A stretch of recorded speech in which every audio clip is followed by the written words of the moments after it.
30 years ago, a baby was left to die in the frozen mountains, abandoned by his own father, the chief of an Apache tribe.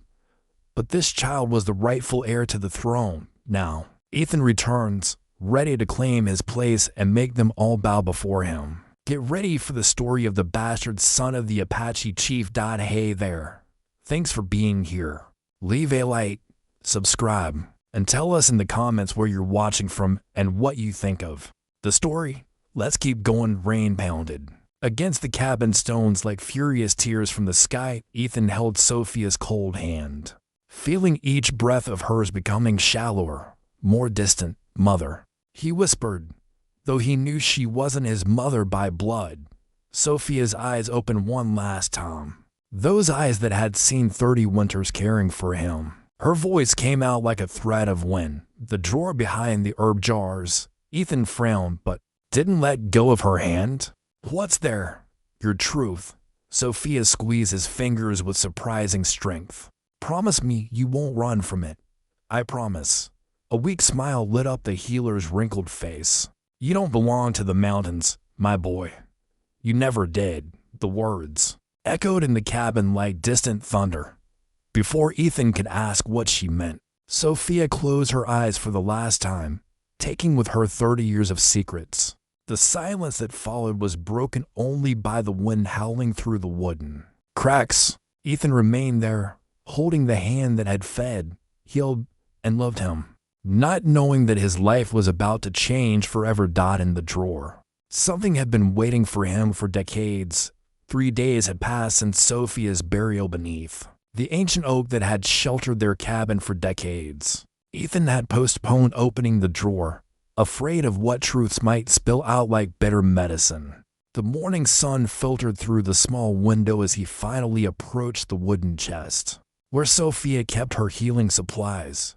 His hands trembled as he moved aside jars of dry lavender and chamomile, their familiar scents bringing memories of countless evenings spent learning her craft. Behind the herbs, his fingers found a small wooden box, worn smooth by time. Inside, wrapped in faded silk, lay a medallion unlike anything he had ever seen. The metal gleamed with an otherworldly beauty, bearing symbols that seemed to dance in the light. A crowned eagle clutching a lightning bolt. Beneath the medallion, a letter bore his name in Sophia's careful handwriting. Asterisk, my dearest Ethan. Asterisk, asterisk, if you are reading this, I have joined the spirits of the mountain. What I must tell you will shake the very foundation of who you believe yourself to be. Asterisk. Ethan's breathing quickened as he read on. Asterisk. 30 years ago, during the worst storm our people had ever seen, a faithful servant named James brought me a newborn baby. The child was meant to die in the cold, abandoned by order of his own father, the tribal chief, who feared what the boy might one day become. Asterisk. The letter slipped from Ethan's fingers. He stared at the medallion, its weight suddenly feeling enormous in his palm. Asterisk. You are not the orphaned child of unknown parents, my beloved son. You are the rightful heir to the Highland tribal lands, born of Chief William's forbidden love for Lady Catherine, a woman from the royal court. Asterisk. Ethan sank into Sophia's old chair, the same chair where she had told him countless stories of brave warriors and wise leaders. Now he understood why those stories had always felt like distant memories rather than mere tales. Asterisk. Your father feared that acknowledging you would bring civil war. The tribal council would never accept a child born outside the sacred marriage bonds. So he made the cruelest choice a father can make. He ordered your death to preserve peace. Asterisk. The young man's hands clenched into fists. All those years wondering why he was different, why he could sense storms before they came, why he moved through the forest like he was born to rule it. Asterisk. But James, blessed be his soul, could not murder an innocent child. Instead, he left you, where he knew I would find you, under the protection of the great oak. I raised you as my own, waiting for the day when you would be strong enough to reclaim what was stolen from you. Asterisk. Thunder rolled across the mountains, as if the sky itself was responding to the revelation. Ethan looked through the window at the valley below, where smoke rose from the tribal settlement. he had visited only a handful of times in his life. Asterisk, your father is gone now, my son. The leadership has passed to his brother David, a man whose heart holds no love for justice. The people suffer under his rule, and whispers speak of corruption and fear. Asterisk, Ethan closed his eyes, feeling the weight of destiny settling on his shoulders. Like a heavy cloak. Asterisk, the choice is yours. Ethan, you can remain in these mountains, safe and unknown, or you can descend to claim your birthright. But know this, if you choose the path of leadership, you choose a road filled with danger, betrayal, and sacrifice. Asterisk, whatever you decide. Remember that true nobility comes not from blood or birthright, but from the courage to do what is right, even when the cost is great. Asterisk, with all my love. Sophia. Asterisk, P.S. James still lives in the settlement. Find him. He knows the truth of the terrible night. Asterisk, Ethan set the letter aside and picked up the medallion again.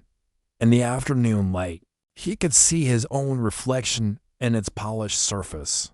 The face of a mountain man, weathered and strong, but underneath, something else, something that had always been there, waiting. The wind picked up outside, howling through the peaks like a call to action. For 30 years, he had been Ethan of the mountains. Now, he had to decide if he was ready to become something more. He tucked the medallion inside his shirt, feeling its warmth against his chest. The first step would be finding James. The second would be learning if he had the courage to face the truth of who he really was. As the sun began to set behind the peaks, Ethan started gathering his few possessions.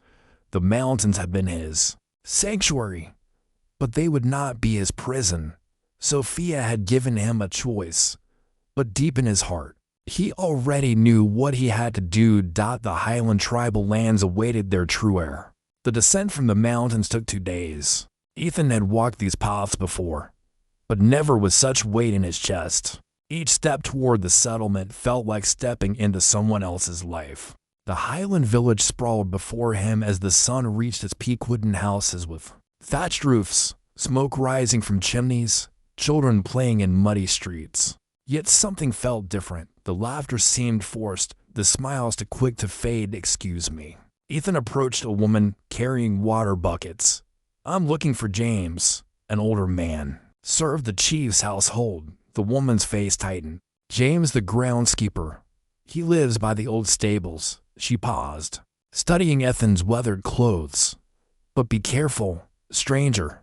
These days, asking too many questions draws unwanted attention. Ethan found the stables at the village's edge, where an elderly man sat mending harnesses. His hair was white as winter snow, his hands gnarled but steady. When he looked up and saw Ethan, the leather fell from his trembling fingers. Dear God, James whispered, you have her eyes. Whose eyes? Lady Catherine's. James stood slowly, as if his bones might break. But your father's jaw. I'd know the face anywhere. They stared at each other in silence. 3 decades collapsed into a single moment. Sophia is gone. Ethan said finally. James closed his eyes. I felt it in the wind 3 nights past. She was a good woman, better than any of us deserved. She left me this. Ethan pulled out the medallion. James's face crumpled. I haven't seen that since the night since I carried you to the mountain. Tell me what happened. The old man gestured to a wooden bench. They sat together, and James's voice became distant, as if speaking from across years of guilt. Your mother, Lady Catherine, was the most beautiful woman in the kingdom. She came from the royal court to negotiate treaties. Your father fell in love with her the moment she entered the great hall. Ethan listened, feeling pieces of himself falling into place. But Chief William was already promised to another political marriage to unite the tribal houses. When Catherine bore you, it should have been cause for celebration. Instead, it became a crisis. Because I was illegitimate. Because you were legitimate in every way that mattered, except the law. James's voice cracked. The tribal council demanded your death. They said bastard children brought nothing but civil war. A horse whinnied in the nearby stables, breaking the heavy silence. So my father chose politics over his son. He chose the greater good over his heart. James turned to face Ethan directly. But it destroyed him. After that night, he was never the same.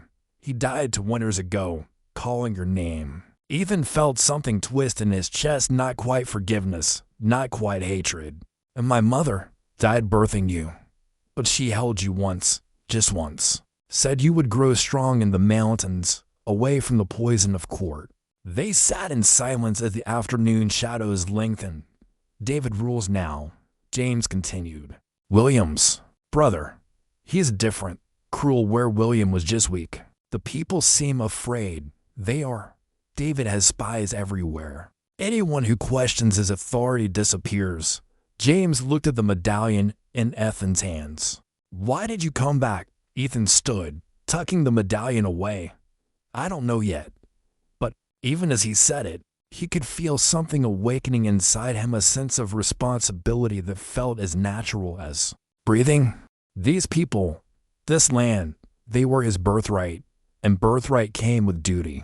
Where can I stay tonight? Not here. Too dangerous. James stood, his joints creaking. There's an inn on the far side of the village. The keeper is discreet. As they parted, James grabbed Ethan's arm. Your father may have abandoned you, boy, but he never stopped loving you. Remember that. Ethan nodded and walked away, carrying the weight of 30 years' worth of secrets into the gathering dusk. The inn was darker than Ethan expected, filled with hushed conversations and nervous glances.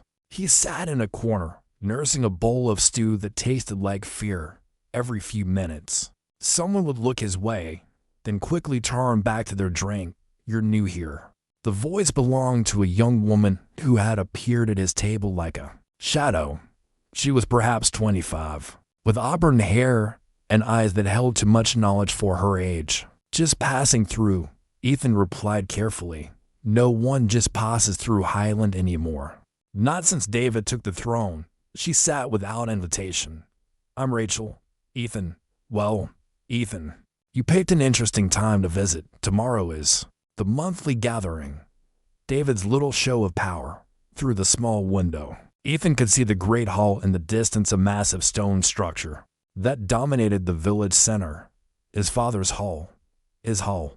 What kind of show? Rachel's eyes hardened, the kind where he reminds everyone who holds their lives in his hands. She leaned closer. 3 families this month have failed to meet his new tax quotas. Tomorrow, they'll be stripped of their lands, and no one stands against him. Those who tried are no longer here to tell the tale. Rachel studied his face. You have an honest look about you. Dangerous thing in these times. A commotion near the bar drew their attention. A man with graying hair was arguing with the innkeeper in heated whispers. Rachel tensed. That's Thomas Fletcher. His farm is one of the 3 being seized tomorrow. Ethan watched the farmer's shoulders shake with suppressed rage. In the mountain village where Sophia had raised him, neighbors helped neighbors through hard times. Here, fear had poisoned community into silence. There's something else. Rachel continued, her voice barely audible. David's been asking questions about the old days, specifically about Chief Williams' indiscretions. Ethan's hand instinctively moved to his chest, where the medallion lay hidden. What kind of questions? Whether William might have left behind any complications, any claims to the throne he didn't account for. Rachel's eyes never left his face. Strange time to be curious about bastard children, don't you think? Before Ethan could respond, the inn door burst open. 3 men in dark cloaks entered, scanning the room with predatory eyes. The entire inn fell silent. Evening patrol, Rachel whispered, David's eyes and ears. The men moved through the room slowly, their presence turning the air thick with tension. When they reached Thomas Fletcher, the largest one grabbed his shoulder. Your final payment is due at dawn, farmer. Don't make us come looking for you. Thomas nodded, his face pale. The men continued their circuit, eventually reaching Ethan's table. The leader studied him with cold calculation. Haven't seen you before, stranger. I'm a trader from the eastern mountains, Ethan replied evenly. Heading south. The eastern mountains. The man's eyes narrowed. Dangerous country. What do you trade? Herbs, medicines. Rachel shifted almost imperceptibly, a tiny movement that somehow conveyed support. The patrol leader stared at Ethan for another long moment, then moved on. After they left, the inn slowly returned to its nervous conversations. That was well handled, Rachel said. But they'll be watching you now. Why are you helping me? Because I recognize the look in your eyes. You're not here to trade herbs. She stood to leave, then paused. If you're planning something foolish. Remember, David has ruled through fear for 2 years. The people are hungry for hope, but they're terrified of disappointment. As she disappeared into the crowd, Ethan stared out at the great hall. Somewhere inside those stone walls, his uncle sat on a throne that belonged to him. Tomorrow, he would watch innocent families lose everything to feed one man's greed. The medallion felt warm against his chest. Perhaps it was time to stop hiding from his birthright. Dawn brought no mercy to the Highland village. Ethan stood among the crowd gathered in the great hall's courtyard, watching families clutch their few possessions with desperate hands. The stone walls that had once protected his people now felt like prison walls. David emerged from the hall like a king from a fairy tale if kings were made of shadow and spite. He was tall and lean, with William's strong jaw but none of his father's warmth.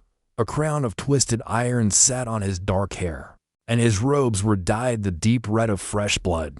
My loyal subjects, David's voice carried across the courtyard with practiced authority. Another month passes, and our lands grow stronger under proper leadership. Ethan noticed how the crowd kept their eyes down. Even the children seemed to understand that looking directly at David was dangerous. However, David continued, his tone sharpening. Some among you have forgotten their duties to the tribe. Thomas Fletcher stepped forward. His family huddled behind him like sheep before wolves. His wife held a baby that couldn't be more than 6 months old. My lord, Thomas began, his voice cracking. The early frost killed half our crops. We can pay part of what we owe.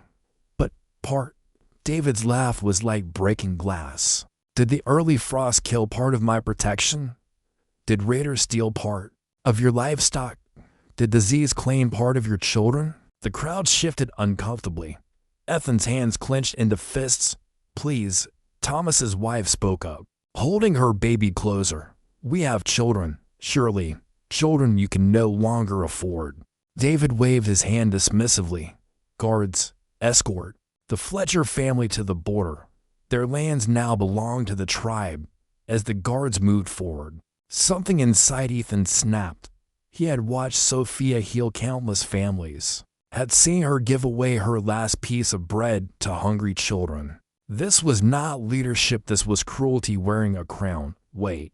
The word left his mouth before he could stop it. The entire courtyard turned to stare at him, including David. Did someone speak? David's voice carried a dangerous edge. Ethan stepped forward, his heart hammering against his ribs. I did, my lord. And who? David descended the steps slowly, like a predator approaching prey. Are you to interrupt the chief's justice? Someone who believes families shouldn't starve for the pride of kings. A collective gasp rose from the crowd. Rachel, standing near the front, looked at him with wide eyes that seemed to say both brave and foolish. David reached the bottom of the steps and studied Ethan with interest rather than anger. A philosopher. How refreshing. He circled Ethan slowly. Tell me, wise stranger, what would you have me do? Let every farmer pay what they can afford. Watch the tribe's treasury empty while raiders gather at our borders. I would have you remember that a chief's strength comes from his people's loyalty, not their fear. Bold words.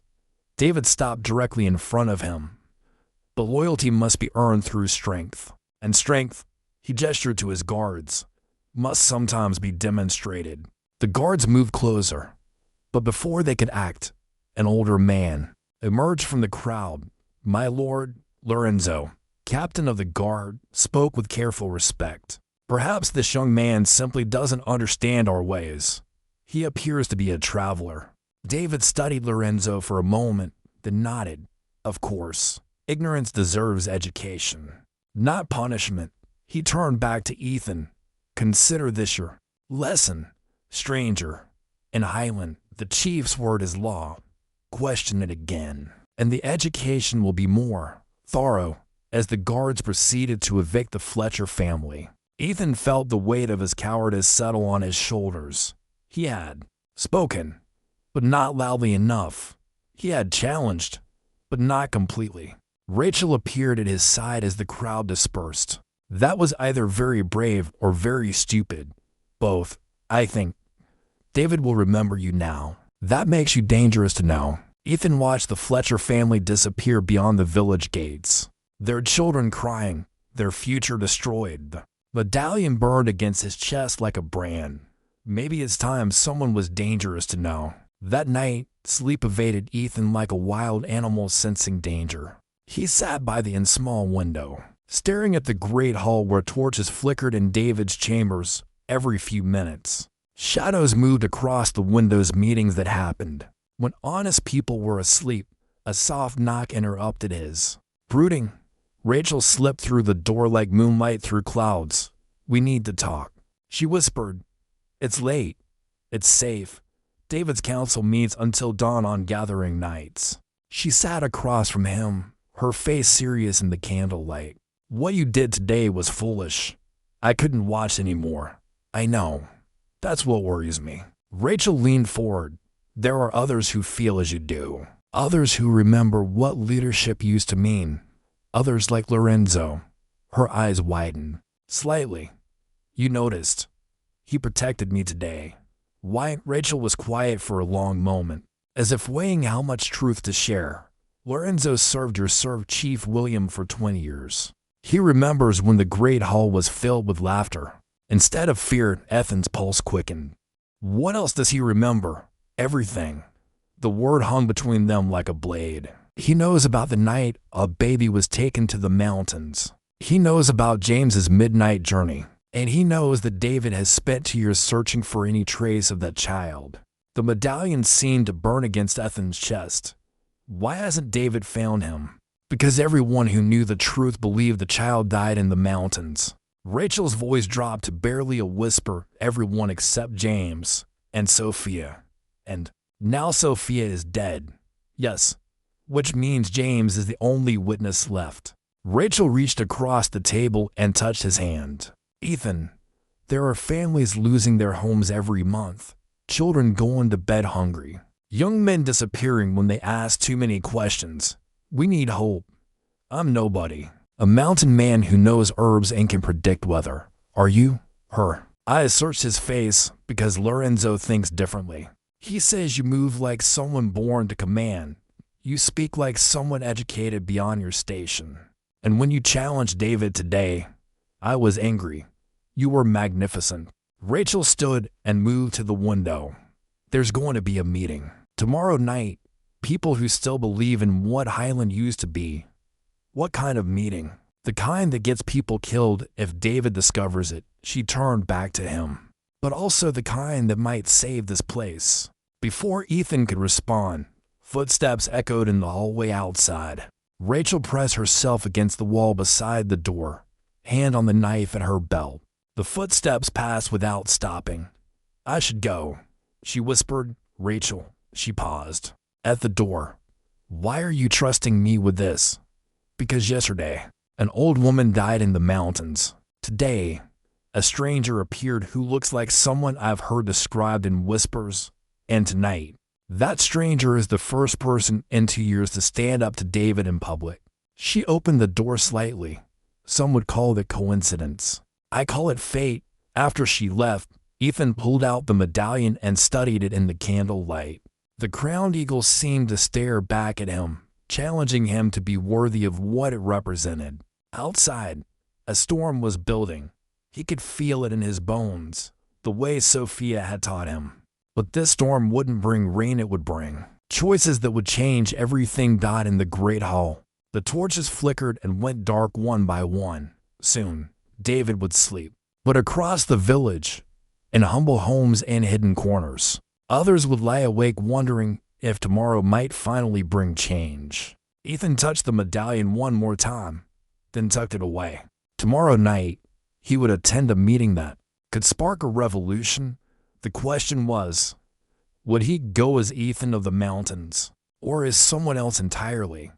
The abandoned mill sat like a forgotten prayer at the village's edge. Ethan approached through the shadows, following Rachel's whispered directions from the morning. Every creak of wood beneath his feet sounded like thunder, and the night silence inside. Candlelight revealed a circle of faces he half recognized from the marketplace: a blacksmith, a weaver, a young mother, an elderly scribe, and standing near the back, Lorenzo, still in his guard captain's uniform.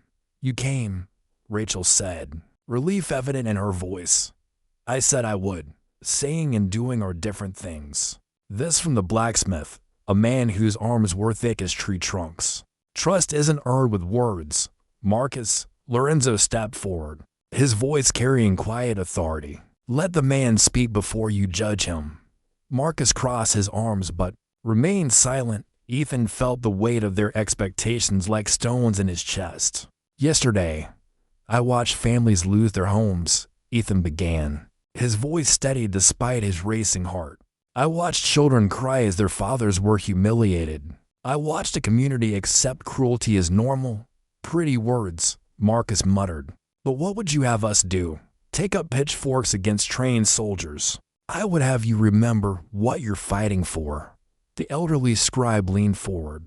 "And what might that be, young man?" Ethan looked around the circle, seeing not conspiracy but desperation. These people weren't rebels, they were the broken remnants of a community that had once flourished. "Hope." The word fell into silence like a stone into still water. "Hope doesn't pay taxes," the young mother said bitterly. "Hope doesn't protect my children when David's men come knocking." "No," Ethan agreed. "But it gives you a reason to keep fighting." Lorenzo studied Ethan with intense curiosity. "You speak like someone who's led before." "I've never led anyone, yet you stood before David yesterday and spoke truth to power." The scribe's eyes were sharp despite his age. "That takes more than courage, it takes conviction." Rachel moved closer to the circle's center. "Tell them what you told me about leadership." Ethan felt trapped between honesty and the secret burning in his chest. "I believe a leader's strength comes from service, not dominance." "Beautiful sentiment," Marcus scoffed. "But David has the soldiers, the treasury, the law, and we have what? Each other," the weaver said quietly. It was the first time she'd spoken. "We have the memory of what Highland used to be." "Memories don't win wars," Marcus replied. "They start them," Lorenzo said. All eyes turned to the guard. "Captain, I served Chief William for 20 years. I remember when the Great Hall hosted festivals instead of executions, when children ran freely through the courtyard instead of hiding from patrols. Those days are gone." The young mother whispered, "Are they?" Lorenzo's gaze fixed on Ethan. "What if I told you that William had a son, a rightful heir who could challenge David's claim?" The candles seemed to flicker at his words. Ethan's breathing stopped. "That's impossible," Marcus said. "William had no legitimate children." "I didn't say legitimate." Lorenzo's voice was careful, controlled. "But legitimate and rightful aren't always the same thing." The scribe leaned forward eagerly. "The old laws speak of trials by combat. If a blood heir challenged the current chief, the heir would have to prove his identity," Rachel said, her eyes never leaving Ethan's face. "And survive the challenge," Marcus added grimly. Ethan felt the weight of their hopes settling on his shoulders like snow.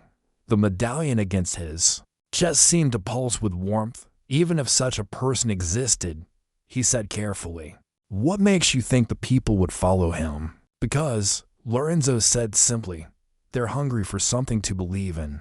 The mill fell silent except for the wind whistling through broken boards. In that silence, Ethan felt 30 years of hiding begin to crack like ice in spring. "There's something you should know," he began, his hand moving to his chest. But before he could continue, the sound of horses' hooves echoed from outside. Rachel blew out the candles instantly. plunging them into darkness. Patrol, Lorenzo whispered urgently. Everyone out the back. Move. As they scattered into the night, Ethan realized the moment for revelation had passed. But perhaps that was for the best. Words could start a revolution, but only actions could finish one. The patrol passed without incident, but the group didn't reassemble. Ethan found himself walking alone through the village streets, his mind churning with everything Lorenzo had said. The guard captain knew. Somehow, he knew. The next morning brought an unexpected summons. A young boy appeared at the inn, breathless from running. Sir, Captain Lorenzo requests your presence at the old armory. Says it's about trading permits. Trading permits? Ethan almost smiled at the thin excuse. The armory stood empty except for Lorenzo, who was examining a collection of rusty swords with theatrical interest. When the boy left, Lorenzo set down the blade and turned. 30 years ago, I helped bury a woman in the royal crypt, he said without preamble. Lady Catherine. Most beautiful funeral I ever attended. Ethan's pulse quickened. Why are you telling me this? Because that same night, I watched James carry a bundle toward the mountains. A bundle that cried. Lorenzo's eyes were steady, unflinching. I was William's most trusted captain. I knew about the baby. I knew about the order. And you did nothing. I was a soldier. I followed orders. Lorenzo's voice carried decades of regret. But I also made sure James had enough supplies for the journey. And I made sure he knew exactly where to find Sophia. The truth hit Ethan like cold wind. You helped him save me. I helped him save Highland's future. Lorenzo stepped closer. Show me the medallion. Ethan hesitated for a heartbeat, then pulled the royal insignia from beneath his shirt. Lorenzo's breath caught. Dear God, it's real. He reached out, then stopped. May I? Ethan handed it over. Lorenzo examined it with reverent care. I was there when William gave this to Catherine. Their wedding night, in secret, he looked up. You have his hands and her eyes. But more than that, he paused. You have something neither of them possessed. What? The people's love. Already. Lorenzo handed back the medallion. Yesterday, when you challenged David, something shifted. People who haven't spoken above a whisper in months started asking questions. Who was the stranger who dared speak truth? Where did he come from? Why wasn't he afraid? Ethan tucked the medallion away, feeling its weight differently now. What do you want from me? What Highland needs? A leader? Lorenzo moved to the armory's window, looking out at the village. David grows more paranoid each day. He has increased patrols, raised taxes again, and started questioning long-time residents about their loyalty. He suspects something. He suspects everything, which makes him dangerous but also vulnerable. Lorenzo turned back. Fear is a brittle foundation for power. Push hard enough, and it shatters. And if I'm not strong enough to push, then we all die slowly instead of quickly. Lorenzo's honesty was brutal. But I've watched you these past days. You move through the village like you belong here. People trust you instinctively. That's not training, that's birthright. Silence stretched between them. Outside, the sounds of daily life continued. Children playing, merchants calling their wares. The normal rhythm of a community trying to survive. If I do this, Ethan said finally, if I reveal who I am, there's no going back. There's already no going back. The moment you stepped foot in Highland, you became a threat to David. Lorenzo's voice softened. The only question is whether you'll be a threat he can eliminate or one that eliminates him. How many people know James? Me, Rachel suspects, though she hasn't said anything directly. Lorenzo paused. And now you have to decide who else should know. Ethan thought of the faces in the mill market with his skepticism, the young mother with her fears, the scribe with his hope, the group from last night. That's your choice to make. But choose quickly. David won't wait forever to deal with a stranger who questions his authority. Through the window, Ethan could see the great hall rising above the village like a promise or a threat. His hall, his responsibility, his destiny, tonight. He said, "I'll tell them tonight." Lorenzo nodded. Then tonight, Highland's real future begins. The old mill felt different that night. The same faces gathered in the flickering candlelight. But tension crackled in the air like the electricity before a storm. Word had spread quietly through the village something important would be revealed. "Before we begin," Rachel said, her voice steady, but her hands trembling slightly, "we need to understand what we're risking. If David discovers this meeting, we know the risks." Marcus interrupted. "Get on with it." Ethan stood in the circle's center, feeling the weight of 30 years pressing down on his shoulders. The medallion hung heavy against his chest, its metal warm from his body heat. "What Lorenzo told you about William's son," he began, his voice barely above a whisper. "It's true." The scribe leaned forward eagerly. "You found him. I am him." The words fell into absolute silence. Even the wind outside seemed to pause, as if the world itself was holding its breath. Marcus was the first to speak. "That's impossible, is it?" Ethan pulled out the medallion, its surface catching the candlelight like captured starfire. "This belonged to my mother, Lady Catherine. It was given to her by my father on their wedding night." The young mother gasped. "The royal seal.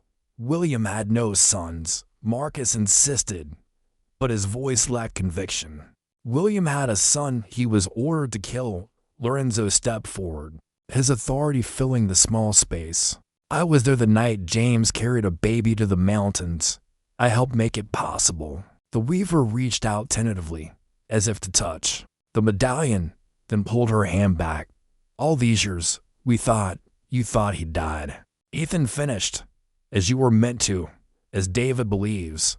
Rachel's eyes shone with unshed tears. "Sophia raised you. She saved me, fed me, taught me, loved me." Ethan's voice cracked slightly. "She died knowing this day would come." The scribe stood slowly, his aged joints protesting. "If this is true, if you're truly William's blood, then David is a usurper," Marcus said, the words heavy. "With possibility. David is my uncle," Ethan corrected, "and he's been ruling lands that belong to me." The young mother spoke up, her voice small but determined.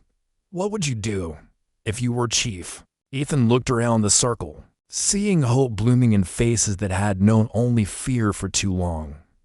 "I would restore the festivals. I would lower the taxes to what people can actually afford. I would ensure no family loses their home for one bad harvest." He paused. "I would lead by service, not by fear." Pretty words, Marcus said, but his hostility had faded. "But David won't just step aside. He has the guard, the treasury, the allegiance of fear. Fear is brittle," the weaver said quietly. "Hope is stronger." Lorenzo nodded. "The old laws are clear. A blood heir can challenge for leadership through trial by combat." The young mother paled. "David is a skilled fighter. So am I," Ethan said simply. "The mountains taught me to survive. Sophia taught me to think, and my blood." He looked down at the medallion. "My blood remembers what it means to lead." The scribe moved closer, studying Ethan's face in the candlelight. "You have William's jaw, and your mother's eyes. I remember her from when she came to negotiate the peace treaties." "Then you believe him?" Rachel asked. "I believe Highland needs hope more than it needs certainty," the old man replied. "And sometimes, hope requires faith." Marcus stepped forward, his massive frame casting shadows on the walls. "If you're lying, if this is some elaborate scheme, then you'll be no worse off than you are now," Ethan finished. "But if it's true," Rachel said softly, "then Highland has its rightful chief back." Outside, a storm was beginning to build. Thunder rumbled in the distance, and Ethan felt it in his bones the same way Sophia had taught him to sense the weather. But this storm wouldn't bring rain. It would bring revolution. Dawn broke gray and cold over Highland, matching the tension that had settled over the village like morning mist. Word of Ethan's identity had spread through careful whispers, not enough to reach David's ears, but sufficient to kindle hope in hearts that had forgotten what it felt like. Ethan stood before the great hall, the medallion visible on his chest. For the first time in 30 years, behind him, a small crowd had gathered, not the hundreds he might have hoped for, but enough. Rachel stood at his right, Lorenzo at his left. Their presence gave him strength. "Are you certain about this?" Rachel whispered. "Certainty is a luxury I can't afford," Ethan replied. "But this is right." The great hall's doors opened with a groan that seemed to echo across decades. David emerged, flanked by his personal guard, wearing the crown that should have been Ethan's birthright. His eyes immediately found the medallion, and his face went pale. "So," David called out, his voice carrying across the courtyard, "the stranger returns, and bearing interesting jewelry. I am Ethan, son of Chief William and Lady Catherine." Ethan's voice rang clear and strong. "I have come to claim what is mine by right of blood and birth." David's laugh was sharp as breaking glass. "The son of William, my brother, had no sons. He had one. Me." Ethan stepped forward. "Abandoned as a baby on your orders, raised in the mountains by the healer Sophia, and returned now to claim the leadership that was stolen from me." Murmurs rippled through the growing crowd. David's guards shifted nervously, hands moving to their weapons. "You claim to be the bastard child who died in the storm 30 years ago." David's voice carried mock amusement, but his knuckles were white where he gripped his sword hilt. "I claim to be the rightful heir who survived your cruelty. Prove it."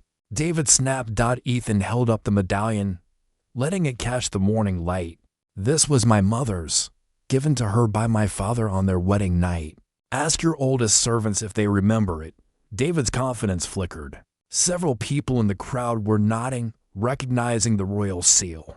"Even if the trinket is genuine," David said, "it proves nothing. Any thief could have stolen it from the dead woman's grave. Then let the ancient laws decide," Ethan declared, his voice carrying to every corner of the courtyard. "I challenge you to trial by combat for the right to lead Highland." The crowd's murmur became a roar. David's face went through a series of expressions: surprise, anger, calculation, and finally, cold determination. "You would stake your life on this claim.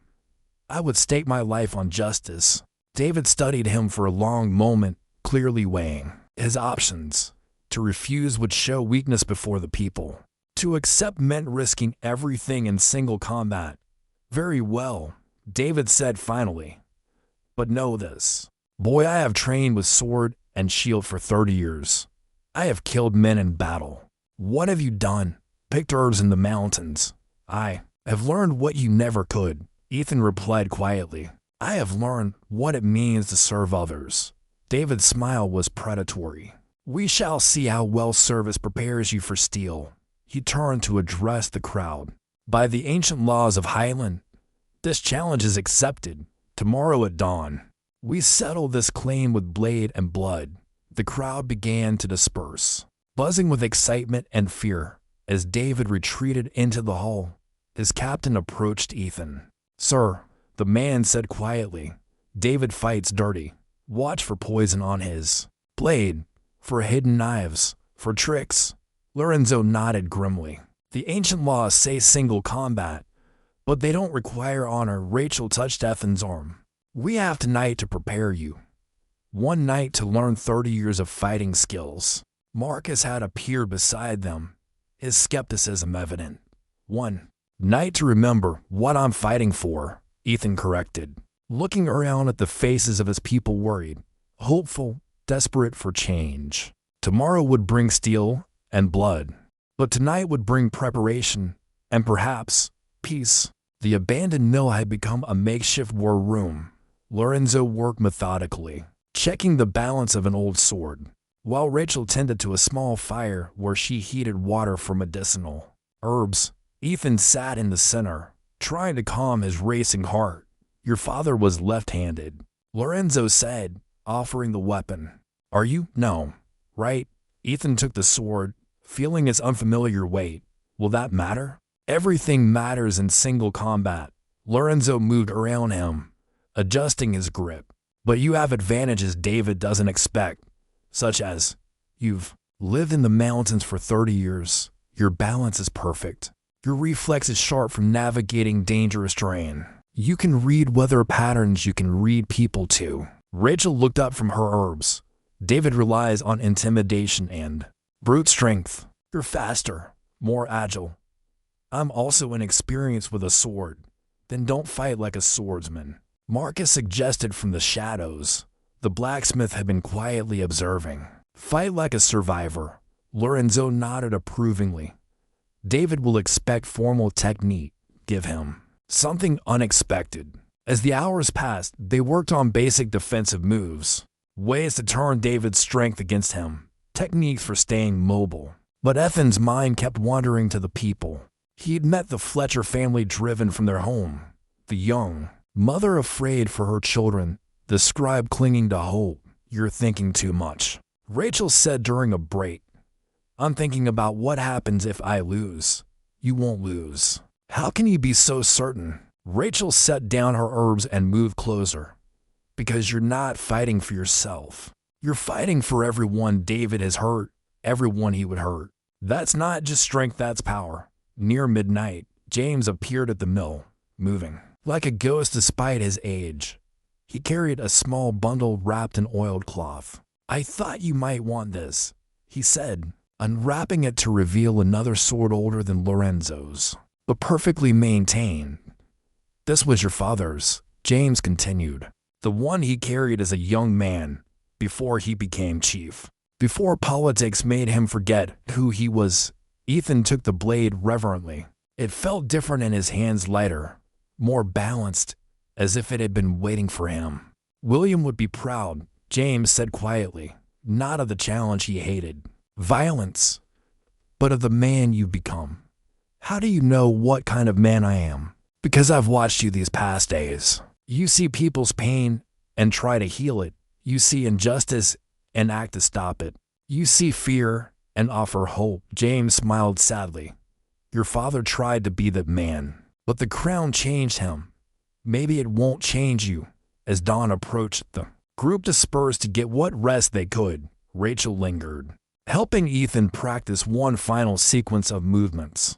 There's something I need to tell you, she said as they finished. What? David isn't just cruel, he's clever. If he sees the battle turning against him, she paused. He won't hesitate to break the rules of single combat. You think he'll cheat? I think he'll do whatever it takes to win, including threatening bystanders to distract you. Ethan nodded grimly.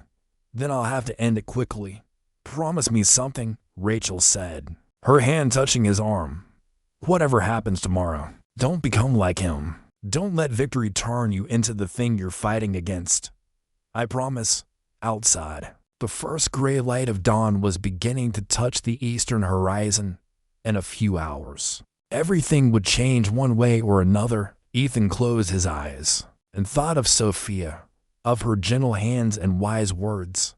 She had raised him to heal, not to harm. But sometimes, healing required cutting away infection. Tomorrow, Highland would finally begin to heal. Dawn came pale and cold, painting the great hall's courtyard in shades of silver and shadow. The entire village had gathered more people than Ethan had ever seen in one place. They lined the stone walls, filled the windows, and crowded into every available space. Some had come to witness history.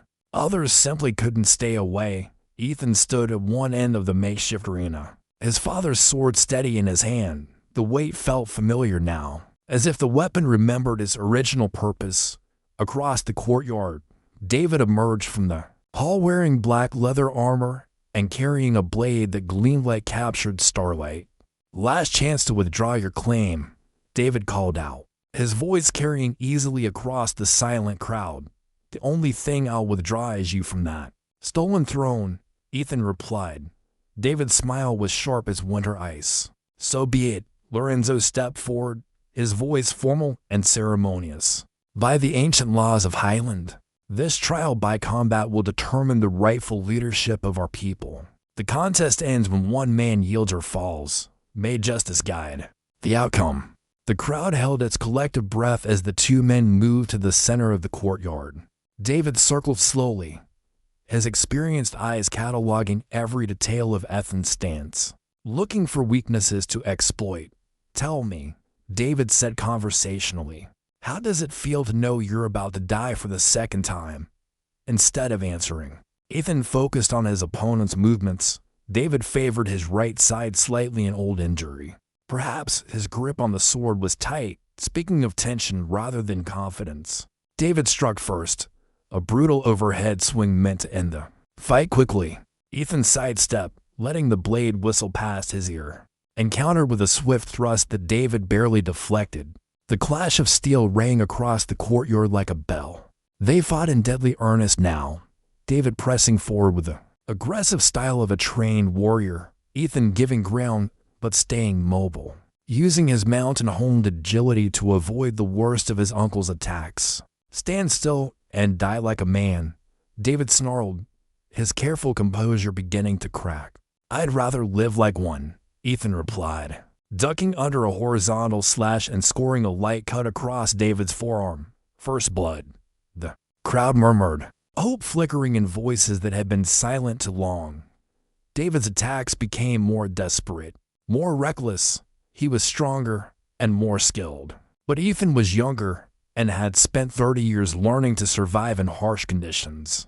Each exchange cost David more energy than it cost Ethan. You think you can lead these people?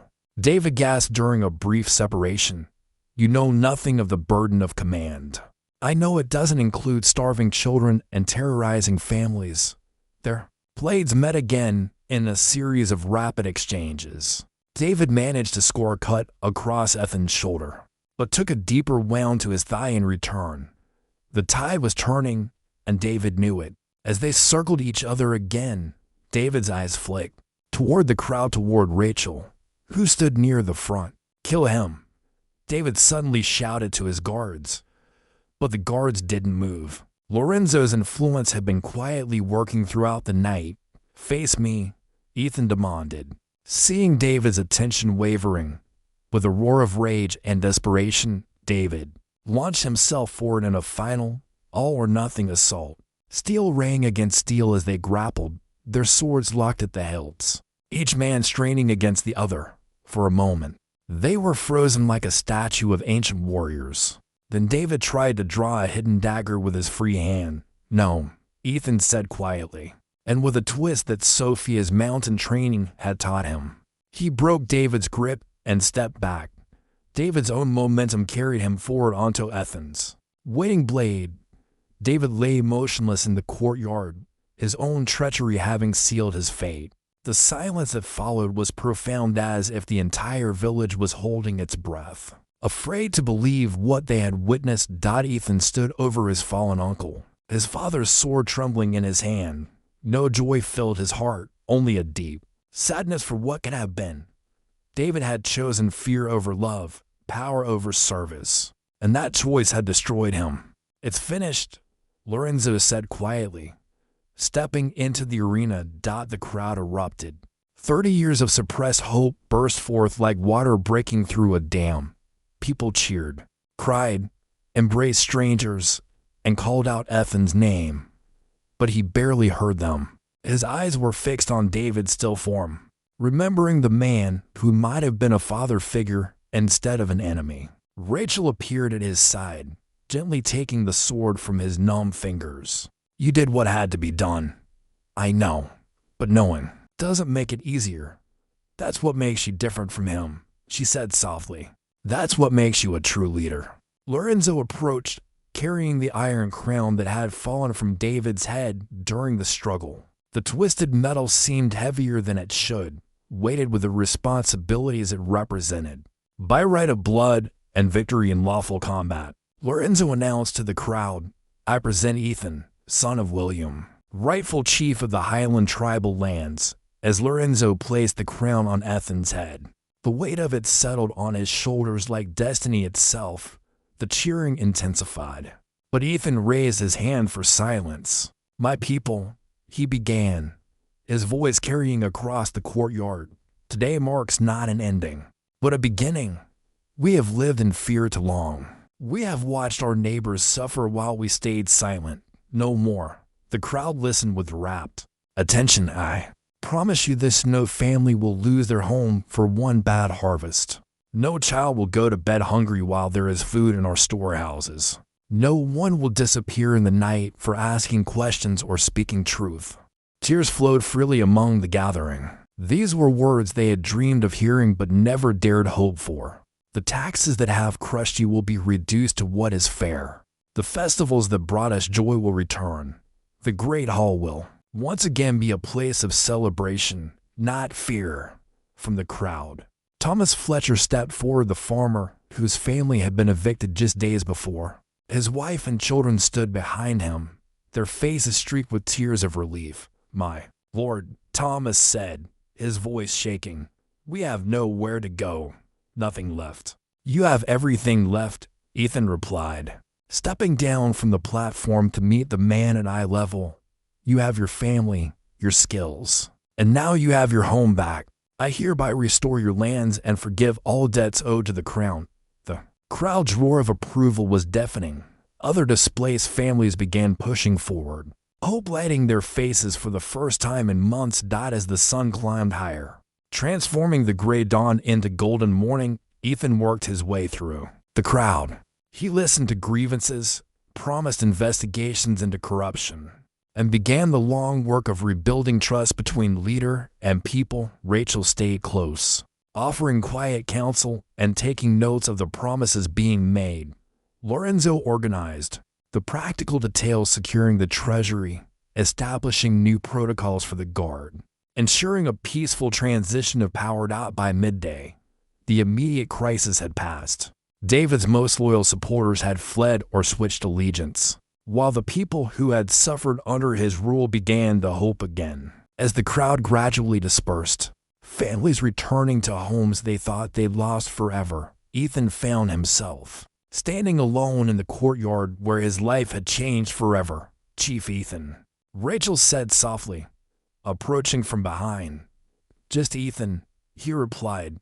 "Titles are for ceremonies. The rest of the time, I'm simply a servant of my people," she smiled. That's exactly what they need to hear. Above them, clouds were gathering, but Ethan sensed no storm in them, only the promise of gentle rain to nourish the land. Highland was ready to bloom again. 1 year later, the Highland village hummed with life. Children's laughter echoed through streets that had once known only whispered conversations. Market stalls overflowed with goods from farmers who could finally afford to bring their best produce to town. The great hall, its doors thrown wide, hosted its first harvest festival in 3 years. Ethan stood on the hall steps, watching his people celebrate. Gone was the iron crown. He had commissioned a simpler circlet of Highland oak, a symbol that leadership grew from the land and people, not from conquest. "Still brooding, my lord?" Rachel approached, carrying 2 cups of warm cider. Reflecting, he corrected, accepting the drink gratefully. "There's a difference, is there?" She smiled, settling beside him on the stone steps. What profound thoughts occupied the chief's mind during his people's celebration? Ethan gestured toward the crowd below. "I'm watching Thomas Fletcher teach his son to play the Highland pipes. 6 months ago, the boy was crying from hunger. Now he's learning our oldest traditions. You gave them hope, we gave them justice. Hope was always there buried, but never dead." A group of children ran past, chasing a escaped piglet through the square. Their shrieks of delight made both Ethan and Rachel laugh. "Any regrets?" she asked quietly. Ethan considered the question. "About David, no. He chose his path, and I chose mine. But I wish my father could see this, could see that leading with love instead of fear actually works. Maybe he can," Rachel said softly. "The mountain folk say spirits linger where they were happiest. Your father was happy here once, before duty hardened his heart." As if summoned by their conversation, James appeared, moving through the crowd with the careful dignity of his advanced age. He climbed the steps slowly, accepting Ethan's steadying hand with gracious acceptance. "My lord," James said, settling beside them with a grateful sigh. "How many times must I tell you, just Ethan? Old habits." James smiled, I brought you something." From his weathered satchel, he produced a small wooden box. Inside, nestled in faded silk, lay a ring simple gold set with a Highland sapphire. "This was your mother's," James explained. "William gave it to her before you were born. I saved it, hoping someday." Ethan took the ring reverently, feeling its weight like a benediction. "Thank you. There's more," James continued, pulling out a folded letter. "I found this among William's papers after he died. It's addressed to you." With trembling hands, Ethan unfolded the yellowed parchment. His father's familiar handwriting filled the page. Asterisk, "My son, if you are reading this, then you have survived and found your way home. I pray you can forgive an old man's cowardice. I chose duty over love, the crown over my child, and I have regretted it every day since. Asterisk, asterisk, you are better than I was. Lead with the heart I forgot I had. Love them as I should have loved you. Asterisk, asterisk, your father, William. Asterisk, tears blurred Ethan's vision. After 30 years, his father's blessing had finally reached him. "He never stopped loving you," James said gently. "He just forgot how to show it." Below them, the festival continued. Marcus the blacksmith was demonstrating his craft to wide-eyed children. The young mother whose fears had touched Ethan's heart was dancing with her husband, their baby sleeping peacefully in her arms. Lorenzo supervised a group of young men practicing traditional Highland sword forms, not for war, but for ceremony and remembrance. As the sun began to set behind the mountains, painting the sky in shades of gold and purple, Ethan felt a profound sense of peace settle over him. The boy who had been abandoned in a storm had become the man who brought his people home from their own tempest, ready to go inside. Rachel asked as the evening grew cool. In a moment, Ethan looked once more at the celebrating crowd, his people, his responsibility, his joy. Then he looked up at the mountains where Sophia rested beneath her beloved oak tree. Asterisk, "Thank you." Asterisk, he whispered to the evening wind. Somewhere in those peaks, he could almost hear her gentle laughter carried on the breeze, telling him he had become exactly who he was meant to be. Asterisk, asterisk, thanks for watching. Don't forget to like, subscribe, and share your thoughts in the comments. See you in the next story.